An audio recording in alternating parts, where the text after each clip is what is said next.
what sovereign AI actually means. And Jensen Huang is the Rockefeller of our time. Sovereign AI is a big deal, actually, much bigger deal than people think. I'm going to try to elaborate why that is the case, and the connection with Jensen and Rockefeller alludes to the fact that AI and data is the oil of our time. Uh, what I mean by that is that the oil industry grew as an energy source for economic growth all over the world, and Rockefeller was the one individual through his companies actually turning an opportunity into a global business and enabling lots and lots of other countries and businesses and individuals to profit from that. And in that same realm, we see Jensen Huang also enabling countries and businesses and companies to take advantage of this new great opportunity that we call AI. Let me elaborate what I mean with that. First, what do I mean with AI? Well, artificial intelligence is the ability to train models through data to execute tasks.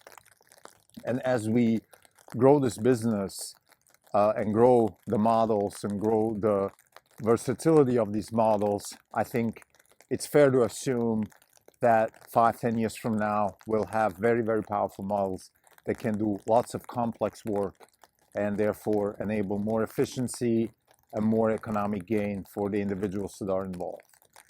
Another way to look at this would be to think about, I always like the Jeff Bezos line, it's hard to predict what's going to change, but how about we try to focus on what's not going to change, the things that are actually going to stay put.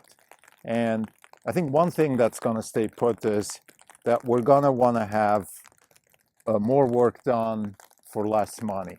And AI is exactly at that forefront. So if I can get work done, if I can organize myself, if I can find ways to do something more efficiently than before, or if I can do something at lower cost and maybe even get more value out of this, something that costs me less, I'm going to want to use it. So a canonical example is, let's say, I'm going to want to use a map, a virtual map in my car. It is just much better than if I didn't have it, particularly if it's low cost or even free. I'm going to want to use a self-driving car that's going to drive me because it's going to save me time. It's going to be much safer than if I don't.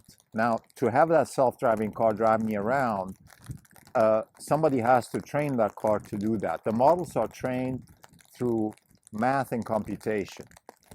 Computation is a shortcut for lots and lots of try and errors. So we use math and computation to do lots and lots of try and errors to eventually find a system of weights, that's what we call neural nets, to connect them with actuators and express a certain, AI, in this case, excuse me, full self-driving. The same could be applied for, let's take a logistics company like Maersk or Kuehne & Nagel.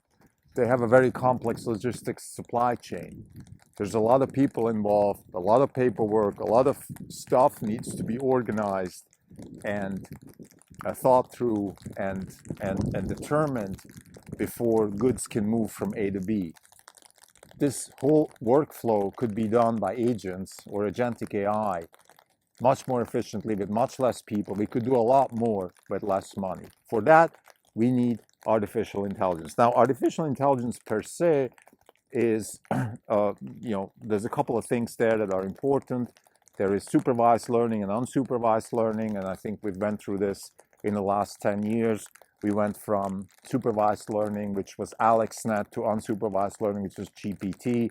I think the next big step is going to be a much, much more powerful reinforcement learning driven reasoning capacity. So we have a lot of knowledge expressed in latent space through big models, and then we need to extract reasoning out of those models. In other words, we need to actually find the best possible path to execute a certain task with those models. And for that, reinforcement learning is going to be the holy grail. Reinforcement learning is already the programming language of robotics. It's the programming language of probably every AI. I think the distinction between robotics and non-robotics actually will blur, because what is robotics? It's AI embedded in actual systems, in physical systems. And I think something like GPT or Grok sooner or later will also be embedded in physical systems, maybe not like a robot, like let's say a surgeon or a barista type robot or a humanoid robot that cleans your house, but it's going to be embedded in physical systems, for example, because it's going to do tool calling for, let's say, Kuehne and Nagel, which will then ship goods and deliver products around the world based on those models. So in that sense, both today's virtual models and the physical models, in my opinion, will both merge into just one model, which is the AI, and the AI will be physically embodied one way or the other. So having said that, now the question is, what is sovereign AI? What is that? Well, sovereign AI is the idea that every country, that's why it's called sovereign. Let's start with nations and countries. We can then reduce that to things like states in the United States or even companies. But the point is this, like as opposed to the cloud computing world where we had, central management of cloud computing infrastructure in the United States, managed by companies like AWS, Google, and Azure. And then we had some Chinese companies and maybe some other companies in Russia and China and stuff like that. But it was mainly, we had, the classical natural monopoly here. It was just so much cheaper for AWS to run all these things cloud natively, to develop tools, to innovate with software, to do all these kinds of things, than to have many, many different cloud providers. I think the new world of AI will not be like that, because in AI, you want to control those models because those models will do your work. So the models will be actually sort of a replica of your human labor workforce today. For example, Saudi Arabia is going to want to have large language models grading their own kids in school. And they're going to want to train those large language models and control the models and have control over how they're trained and what they spit out. Bulgaria or Portugal or Thailand, and you just add many other countries here, they're going to want to have their own models, at least when it comes to educational stuff, and increasingly, let's say, managing their military logistics and many other problems along those lines. So that's why sovereign AI is more than just a marketing gag. I think this is real. We're going to have country by country investing money in infrastructure and training of those models, because they're going to want to have control over how these models are trained and how these models are applied, and they're going to want to have control over inference. That's very important. So what does that mean for Jensen Huang and NVIDIA? We have a large position in NVIDIA. Well, of course, he's at the forefront of this. So that's why we see him as sort of like as the Rockefeller of our time, because it is sovereign AI that is going to determine the success of a country. Eventually, any country that is not investing in sovereign AI will be dependent on another country that has sovereign AI and will give it, sell it, or influence other countries that don't have it. In fact, it's going to become almost like if you don't have your own models, you're at the mercy of other people. Now, how exactly that will turn out, I don't want to predict here, but again, I can say, to use the Bezos argument, things that won't change for sure in the next 10, 20, 30 years is that people are going to want to do they're going to want to do more for less. That's always going to be the case. So people are always going to choose a lower cost solution that gives them more value. And the more AI you can deploy, the better those models are, the more value you get at lower cost. There's a clear scaling law here, and it's going to be even more dramatic going forward. If we just look at what self-driving cars will do to the economics of transportation, to the economics of the car industry, to the economics of tourism, it's a massive, massive change. Now, I want to say a few things about the bottlenecks that we see coming from this particular situation, and in particular, energy. So we're back to Rockefeller here. The arc is closing. Now, Jensen is a chip guy, and the real power of NVIDIA is to deliver a lot more tokens per dollar or tokens per watt.